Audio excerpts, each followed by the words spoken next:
The weather is beautiful. Want to be outside shooting. But before that, let me tell you about the 45mm 1.2 that I recently got, and I only use it once for now at night. And this time I want to tell you about my daytime use experience with this lens. It's not going to be a technical review because I'm not into that, and there are plenty other videos that talk about the technical aspect of that lens much better than I could do, but it's going to be about my real life experience using that lens. And before I do so, let's roll the first part of a little film that I made that you can see how I used that lens for video and photography.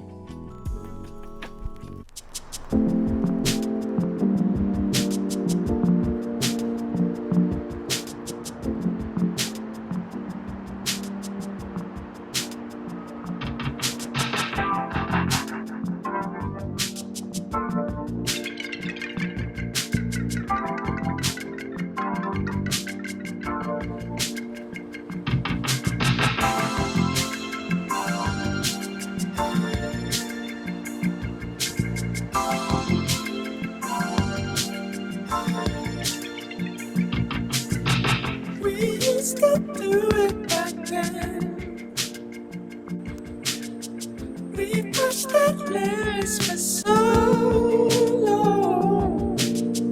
I wanted nothing but you in the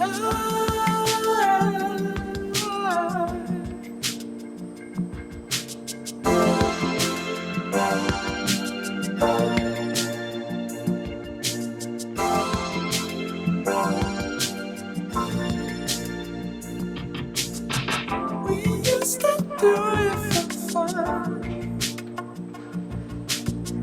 Not pulling over for no one. Those the moments we shared in the night.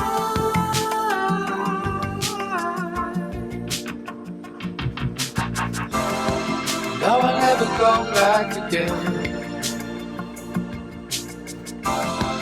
But I'm never really far away from that place. I got lost in the masquerade, but now I'm getting out.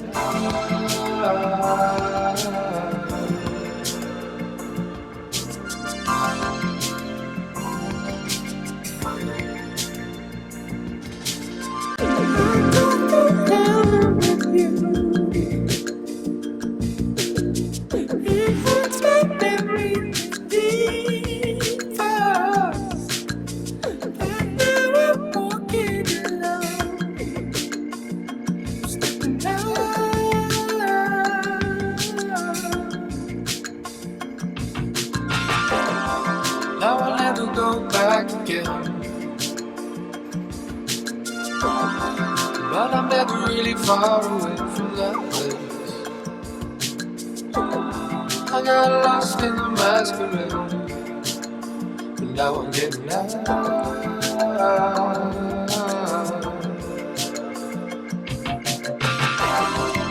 I'll never go back again. But I'm never really far away from that place.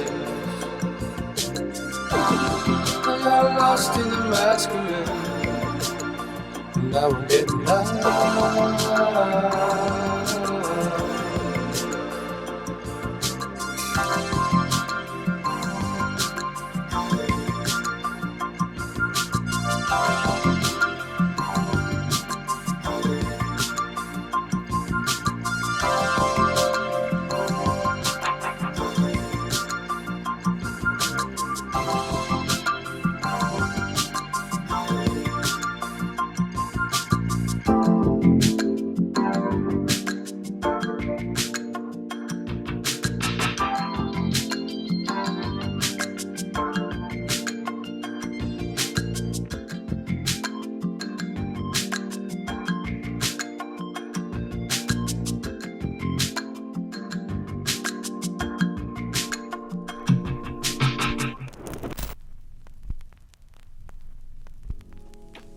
This little film was shot with the 45mm 1.2, both for videos and photos, and now let me tell you about my experience using that lens. First of all, it's a very cheap lens for one that opens all the way at 1.2. But it comes also with a little softness compared to premium lenses, which I never own, so I don't really care. But I can tell that it is soft. The image quality is not as sharp as much more expensive lenses, obviously. It also feels plasticky, I heard from other reviews, but all my lenses are plastic, so I really don't mind here neither. So to me, it's just a cheap lens that opens all the way at 1.2 and that delivers good enough quality for my use. I'm not a professional, I don't do portraits for a living, I just do street photography, and sharpness is not the utmost important thing, I think, and it's sharp enough. And if you want to sharpen even more, you can do that in post-production. So yes, it's plasticky, yes, it's a little soft, but for the price, it's already very good. So 45mm is a little wider than the 50mm that I'm very used to. 50mm is my favorite focal length. So 45 is wider, and I feel that sometimes the subject gets a little lost into the frame. But also it's a good point because it allows you to put more into the frame and to tell more of the story around your subject. It's just that I'm focused on the subject first and foremost, so I have to learn to compose with more elements in the frame, which is an interesting challenge and which will help me to grow as a photographer. Two more points I want to mention.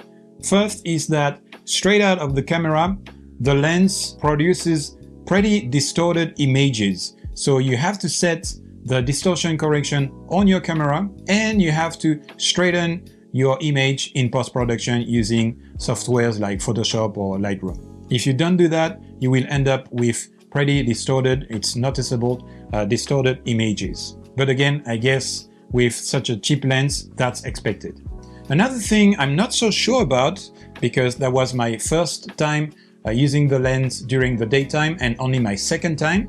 First time was at nighttime. But I feel that the autofocus struggles when there are too many information in the frame, such as when I try to shoot through some elements, I feel that the autofocus struggles to understand where I'm trying to focus. So maybe it's just the way I use it, maybe I need more practice, I don't know, it's just the second time I use that lens. So that's something I seem to have noticed compared to the 50mm, which is much older, but also a little more faster. But I have much more experience using that lens, so I'm not so sure. But overall, for the price, for the fact that it's pretty small compared to other 1.2 lenses, it is a solid option, especially if you don't have the budget or if you just want to spare money and don't want to buy the more expensive lenses. Also, you know, I really don't want to buy more expensive lenses because I'm a run and gun kind of street photographer, and I don't want to be worried carrying a very expensive lens and bumping it on something. I don't want to bump that lens neither, but I mean I will be even more worried using a very expensive lens. This is good enough for me in terms of price, of compactness, weight and everything, and image quality. That's plenty good for me.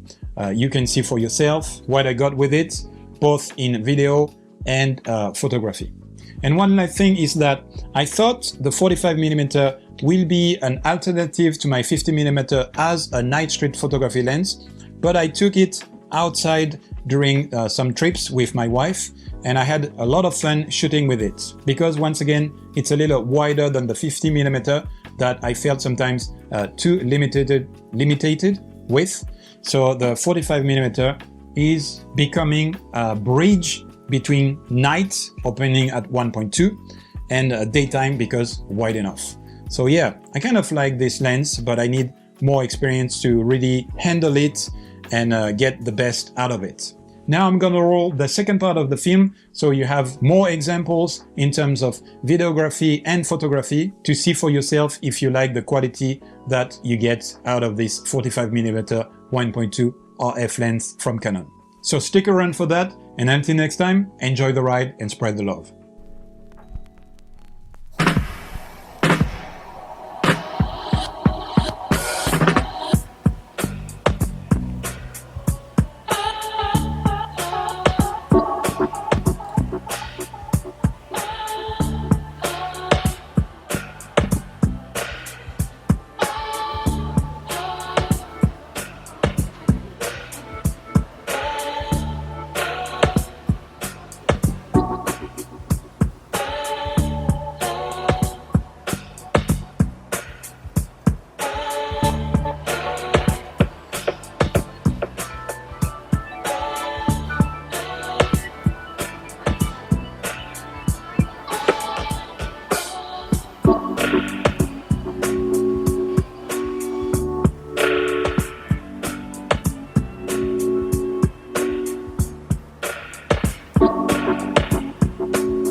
taste of sweetness. Thought that I was strong, but I made a mistake. Can you forgive this? Don't